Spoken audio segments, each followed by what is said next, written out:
Alors, bonjour à toutes et à tous et merci d'être présents aujourd'hui pour cette webconférence sur le thème de la végétalisation des cours d'école. Les thèmes qui seront abordés, alors en tout premier lieu, j'aborderai donc la désimperméabilisation des cours d'école, qui est une nouvelle stratégie adoptée par le CISEG, que je représente. Donc, je suis Valentin Deville, chargé de mission de la stratégie eau pluviale. Donc, j'aborderai un petit peu cette stratégie. Par la suite, nous aurons Madame Quintin, consultante et en projet éducatif au sein de l'association Ceci Cela, ici présente. Bonjour Madame Catin.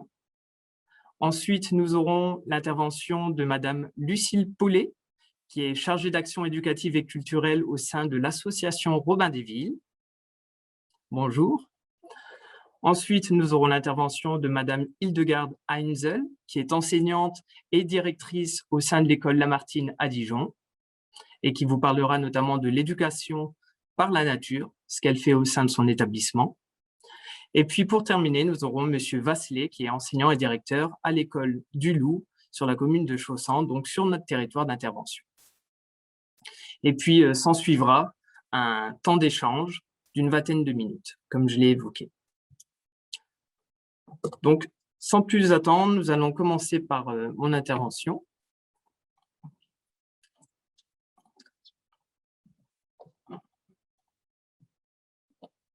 Alors, tout d'abord, je vais vous faire un rappel un petit peu du CISEG, un petit peu notre domaine de compétences. Donc ici, vous avez la carte qui représente notre territoire d'intervention pour les zones grisées. Donc, nous intervenons sur 16 communes.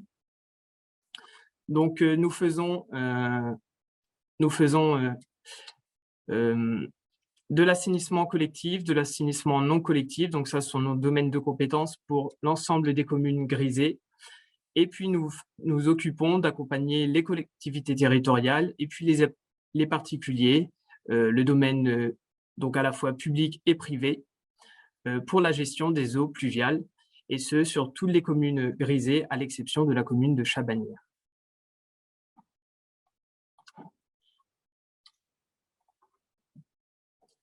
Donc, qu'est-ce qu'on entend par système de collecte-assainissement collectif, non collectif, et puis la gestion des eaux pluviales? Alors là, je vous fais un rappel de ce qu'est l'assainissement collectif, donc à savoir qu'il y a un réseau séparatif dans l'idéal, où là, les eaux sont évidemment séparées entre les eaux grises qui sont issues des toilettes, des machines à laver, des robinets, qui sont collectées par un tuyau, puis renvoyées sur le domaine public, puis rejetées en station. Oui. On n'a pas de partage d'écran. Ah, vous n'avez pas de partage d'écran. Veuillez m'excuser. Hop. Donc, normalement, ça doit être bon.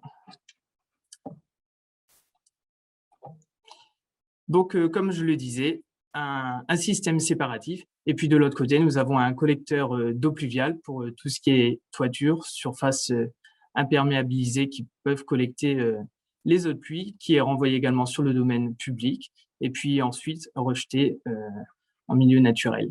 D'un autre côté, nous avons le réseau unitaire. Donc, il s'agit d'un unique collecteur qui donc évacue à la fois les eaux usées et les eaux pluviales.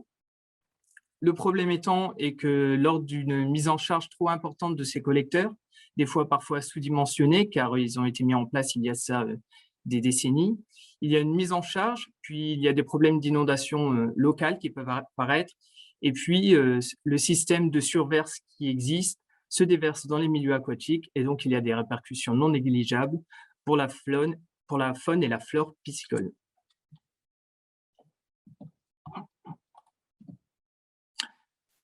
Donc, quels sont les enjeux du CISEG? Donc là, je les ai évoqués brièvement. Alors, depuis la mise en application de directives européennes, il y a eu la transposition en droit français.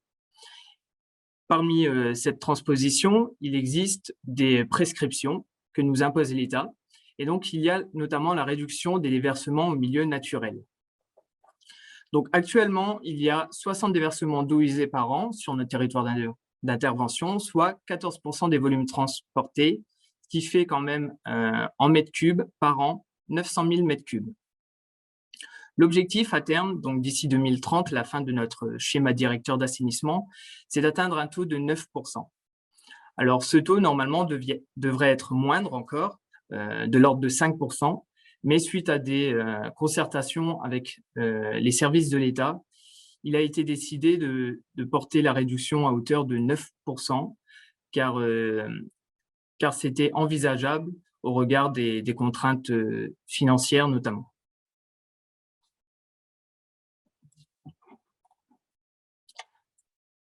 Un des enjeux du CISEC consiste également à réduire les volumes traités en station d'épuration.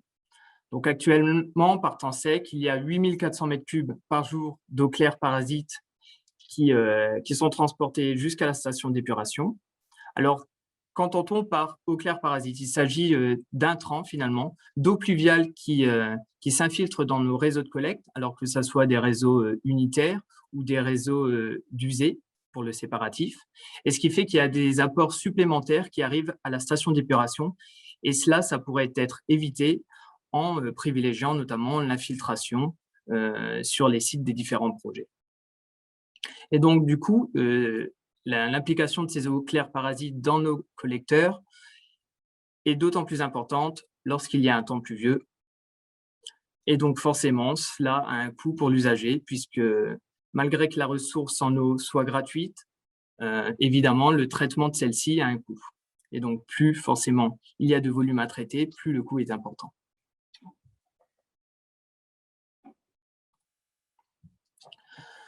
Alors, le CISEG a décidé un petit peu de changer sa stratégie vis-à-vis, en tout cas, de la gestion des eaux pluviales. Alors, historiquement, il y avait une politique hygiéniste au cours du 19 et 20e siècle où, en fait, on souhaitait canaliser l'eau pour la renvoyer en dehors de la ville. Et cela dans un but d'assainir, parce que finalement, l'eau véhiculait souvent des maladies car celle-ci était polluée. Donc, on canalisait et puis on renvoyait en dehors des zones urbanisées. Pour autant, aujourd'hui, au XXIe siècle, l'urbanisation est croissante. Il y a un étalement urbain qui s'effectue et puis il y a également une densification, toujours des espaces. Donc, du coup, le réseau n'est pas en capacité de suivre cette dynamique et donc, du coup, ce qui fait qu'il y a des saturations et puis des problèmes d'inondation locale, de surcharge et de déversement dans les milieux aquatiques, comme je l'ai évoqué. À savoir notamment que par an, il y a 8,5% du territoire français qui est urbanisé, ce qui correspond à environ un département français moyen tous les 10 ans. Donc finalement, la stratégie du CISEG vise à ne plus recourir, dans la mesure du possible, à des systèmes canalisés, mais de recourir plutôt à des solutions fondées sur la nature, donc qui se basent notamment sur du végétal, pour permettre notamment une infiltration au point de chute de la goutte d'eau.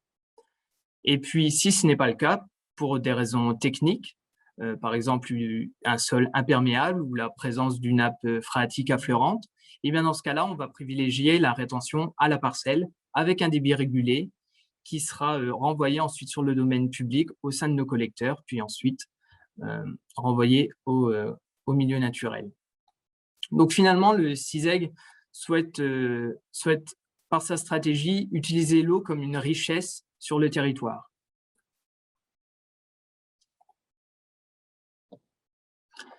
Alors, l'ensemble des solutions fondées sur la nature, des ouvrages et aménagements qu'il existe aujourd'hui pour la gestion des eaux pluviales et qui tendent à se développer de plus en plus, permettent d'avoir un panel de services écosystémiques importants. Alors, qu'est-ce qu'on entend par services écosystémiques? Il s'agit en fait de services qui donnent de bonnes choses à la société sous divers aspects, d'un aspect culturel, économique, environnemental, social. Donc ici, vous avez un schéma qui récapitule un petit peu l'ensemble des bénéfices qui peut exister. Je vais vous en citer juste quelques-uns, notamment les plus importants. Alors, bien évidemment, par rapport à la gestion des eaux pluviales, une amélioration de la qualité des eaux pluviales, puisque les aménagements végétalisés vont permettre bien souvent de réduire les contaminations des sols et des aquifères, permettre également d'avoir des volumes d'eau moins importants, puisqu'il y aura le processus d'évapotranspiration. On va également avoir une régulation de l'air, de la pollinisation, une recomposition des sols, et puis notamment une réduction des îlots de chaleur urbains. Bien évidemment, tout ça permet une amélioration du cadre de vie sur le territoire, et ça, forcément, c'est important pour les citoyens.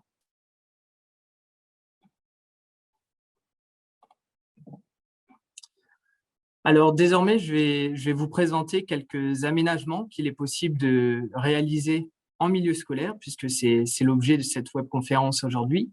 Bien évidemment, là, il y aura uniquement que 3-4 ouvrages et aménagements qui seront présentés, mais il en existe évidemment bien plus qui peuvent être mis en place à la fois sur domaine privé et public.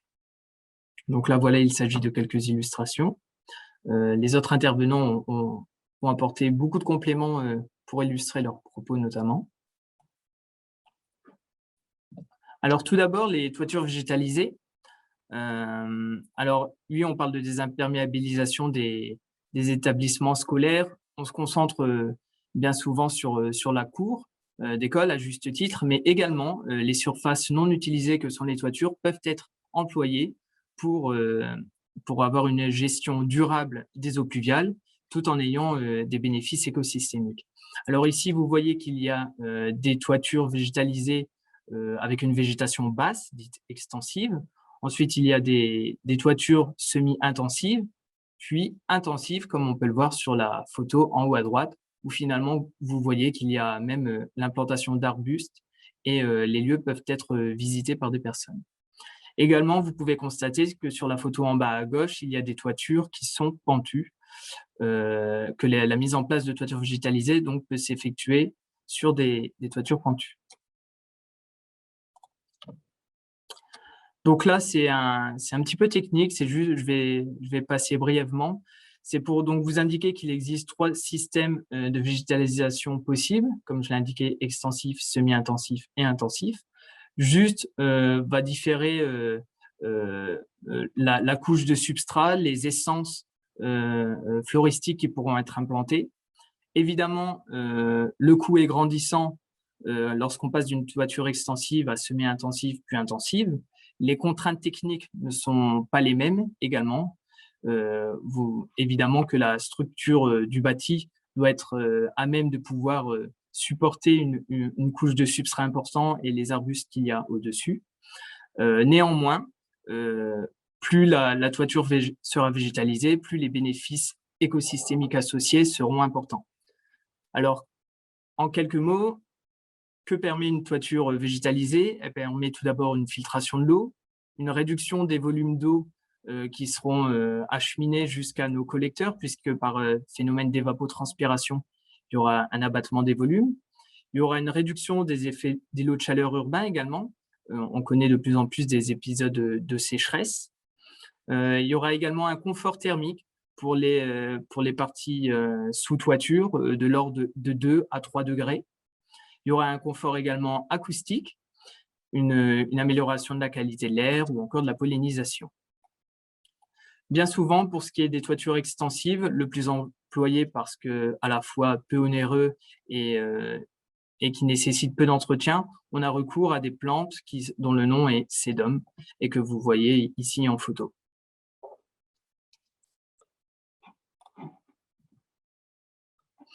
Alors là, je vais vous présenter un film qui a été réalisé récemment par nos services et qui présente le projet d'une école sur le territoire de Mey, commune qui se situe à 1 heure à peu près à l'ouest de Lyon.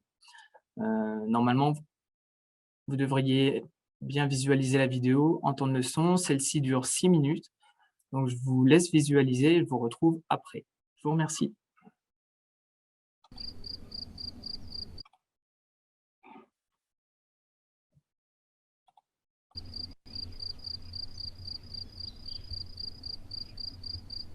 L'école commençait à devenir trop petite. Il a fallu réfléchir à l'agrandir, ce qui était financièrement très, très important et ne nous convenait pas. Donc nous avons souhaité construire une nouvelle école. Pour construire cette nouvelle école, Moi, j'avais une volonté de voir un peu l'aménagement des communes un peu différemment de ce qui était fait jusqu'à présent. Et mon idée, c'était surtout d'intégrer tous les nouveaux bâtiments, tous les aménagements, de les intégrer vraiment dans l'existant et aussi de préserver l'environnement. L'avantage d'avoir la toiture végétalisée, c'est de pouvoir récupérer l'eau de pluie. Ce qui fait, comme l'école fait quand même 640 mètres carrés, ça nous fait une bonne récupération d'eau de pluie. Cette eau de pluie, on l'envoie dans une cuve qui est installée sous la cour de l'école. Donc on l'a installée sous la partie de la cour qui est non imperméabilisée, ce qui permet d'avoir un accès plus facile à la cuve. Et cette cour non imperméabilisée, qui est en gore, absorbe en plus le reste d'eau qui vient des cours. Et puis on a installé un compteur pour mesurer en fait quelle est la quantité d'eau pluviale qu'on va utiliser et la quantité d'eau potable. Parce que l'eau potable, bien entendu, on la conserve pour les lavabos, pour se laver les mains, pour la douche, quand certains enfants ont besoin de prendre la douche. Donc on utilise l'eau de pluie que pour les toilettes. Au niveau des enfants, c'est vrai que quand il fait mauvais temps, qu'il y a des pluies abondantes, ils le remarquent, l'eau de la chasse d'eau est parfois trouble, un peu marron, mais nous on leur a expliqué, je pense que les enseignants leur ont expliqué aussi et ils ont tout à fait compris le principe, quoi. Je ne savais même pas que l'eau était trouble, donc non, ils m'en parlent pas du tout, non. Depuis 2015, c'est-à-dire depuis 5 ans à peu près, on voit qu'on a une consommation d'eau de pluie de 603 mètres cubes et une consommation d'eau potable de 90 mètres cubes. Donc on voit très nettement les économies que l'on fait, des économies financières et puis des économies d'eau potable aussi, ce qui est quand même très important aujourd'hui, de se préoccuper de cette ressource en eau. Ensuite, bien entendu, il y a des surplus puisque nous avons des orages assez importants. Ici, la commune, on est sur une terre très argileuse, donc l'eau a tendance à ruisseler plutôt que de pénétrer dans le sol. D'ailleurs,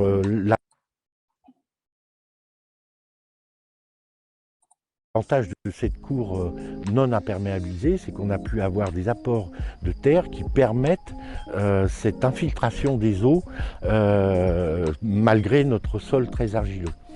Et ensuite, cette eau, le surplus, on l'utilise également pour nos jardins familiaux. Donc il était important que nos petits cultivateurs puissent utiliser de l'eau non potable pour arroser leur jardin. C'est toujours dans cette démarche de préserver la ressource en eau.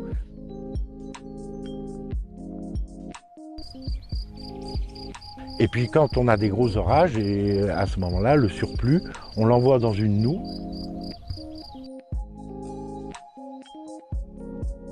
Il était important que nos aménagements soient acceptés par un maximum de personnes.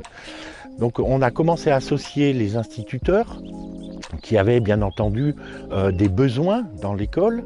On a associé les parents d'élèves. On a du coup l'avantage d'avoir des cours qui sont planes, qui sont propres, qui sont goudronnés sur une partie, de l'autre côté en sable, mais qui ne sont pas salissantes pour les enfants. Je pense que c'est très bien parce que moi j'ai deux garçons du coup, donc qui jouent au foot, qui adorent ça. Et je pense qu'ils sont beaucoup mieux sur le terrain gore comme ça pour jouer au foot que sur le goudron. La partie goudronnée est plus pour les roulants et plus pour tout ce qui est autre jeu, je crois. Donc voilà, les enfants ne se sont jamais plaints de leur terrain, en tout cas de leur cours d'école. Alors au niveau de la toiture végétalisée, on a fait poser des sortes de lichens.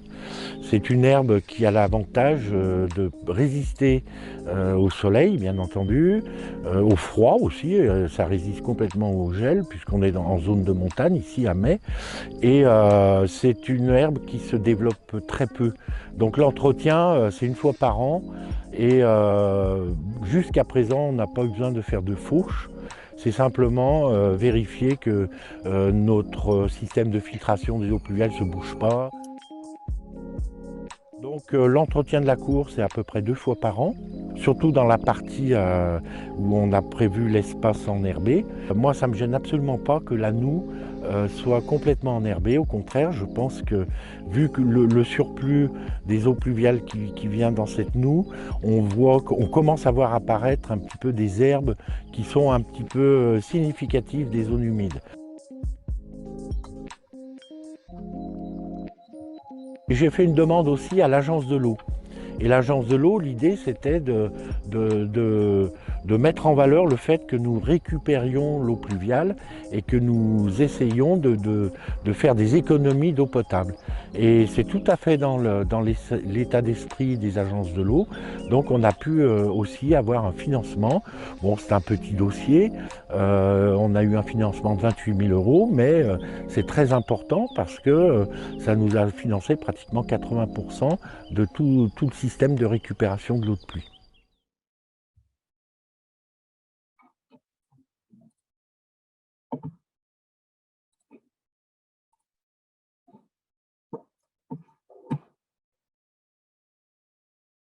Alors, je tiens à remercier Monsieur Garnier ainsi que les parents d'élèves pour la réalisation de cette vidéo. Alors, n'hésitez pas si vous avez des questions, hein, le chat est disponible, donc comme évoqué, nous allons y répondre en fin de session. Alors, pour reprendre, désormais, je vais vous parler des jardins de pluie, alors qui sont des aménagements facilement implantables, notamment au sein des cours d'école, parce qu'ils ont une valeur pédagogique forcément très importante et qui permettent une gestion également des eaux pluviales. Alors ici, vous avez quelques photos pour vous représenter un petit peu en quoi cela consiste. Alors, d'un point de vue technique, en fait, il s'agit juste d'une dépression dans laquelle on va implanter des plantes hygrophiles, donc c'est-à-dire qu'ils sont en capacité de tenir sur la durée avec des apports d'eau importants. Bien évidemment, le substrat du sol est pensé pour pouvoir implanter ce type d'essence floristique. Donc, ce qui permet à la fois d'avoir une gestion de l'eau pluviale sur place et puis d'avoir ensuite les enfants qui, à proximité, peuvent apprendre beaucoup avec leurs enseignants sur les petites espèces d'insectes et la flore qui s'y développe.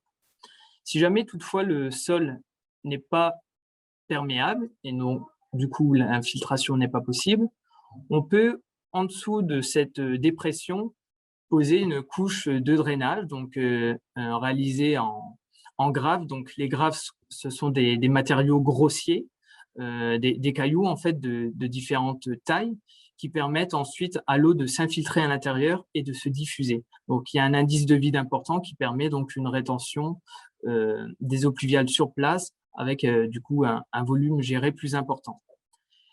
Si toutefois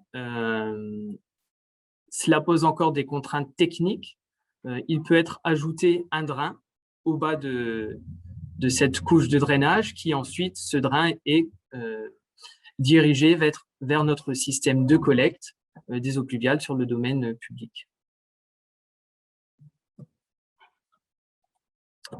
Les fosses d'arbres.